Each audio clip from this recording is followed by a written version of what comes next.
શ્રી સ્વામિનારાયણ મંદિર વડતાલ ધામ સંચાલિત સુપ્રસિદ્ધ યાત્રાધામ સાળંગપુર ધામ શ્રી કષ્ટભંજન દેવ હનુમાનજી મંદિર ખાતે 1008 આચાર્ય રાકેશ પ્રસાદજી મહારાજના રૂડા આશીર્વાદથી શાસ્ત્રી હરિપ્રકાશદાસજી સ્વામીની પ્રેરણાથી તથા શ્રી વડતાલ ધામ ટેમ્પલ બોર્ડ એવં સંપ્રદાયના મૂર્ધન્ય સંતો દ્વારા તેમજ કોઠારી વિવેક સાગરદાસજી સ્વામી ગુરુપુરાણી વિષ્ણુ પ્રકાશદાસજી સ્વામીના માર્ગદર્શનથી શ્રી હનુમાન જયંતી કૃતજ્ઞતાનો મહોત્સવ મંગળા શણગાર આરતી લોક ડાયરો ભવ્ય રાજોપચાર પુષ્પવર્ષા કિંગ ઓફ સાળંગપુરની સમૂહ આરતી અને આતશબાજી દાદાને દિવ્ય અન્નકૂટ મારા દાદાને 108 ધજા વિશ્વ શાંતિ મારુતિ યજ્ઞ હનુમાન જન્મોત્સવ વગેરે અનેકવિધ કાર્યક્રમનું આયોજન થયું હતું.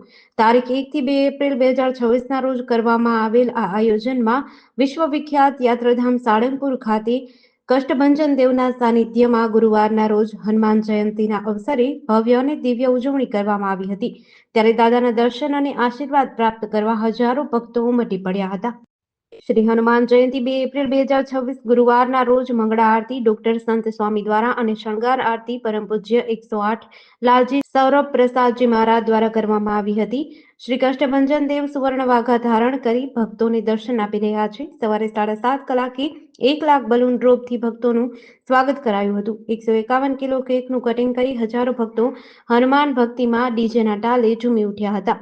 આજના ધાર્મિક કાર્યક્રમની વાત કરીએ તો વહેલી સવારે 7 કલાકે વિશ્વ શાંતિ મારુતિ યજ્ઞનો પ્રારંભ કરાયો હતો, જેમાં 1000થી વધારે ભક્તોએ દાદાના દરબારમાં સમૂહ યજ્ઞમાં બેસવાનો લાહવો લીધો હતો.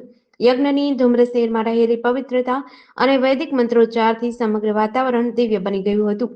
આ ઉત્સવ 29 માર્ચથી જ કીર્તન આરાધનાના સૂર રેલાઈ રહ્યા છે. દર્શનાર્થે આવનાર ભક્તોને પ્રસાદનો લાભ મળી રહે તે માટે સવારે 10 કલાકે મહાઅન્ન ક્ષેત્ર ખુલ્લું મૂકવામાં આવ્યું છે. બપોરે 11 કલાકે શ્રી કષ્ટભંજન દેવને વિશેષ મહાઅન્નકૂટ અર્પણ કરવામાં આવશે. સાંજે 7 કલાકે સાળંગપુર ખાતે શ્રી કષ્ટભંજન દેવની અદ્ભુત મહાસંધ્યા આરતી યોજાશે, જેમાં 1.5 લાખથી વધુ શ્રદ્ધાળુઓ જોડાશે.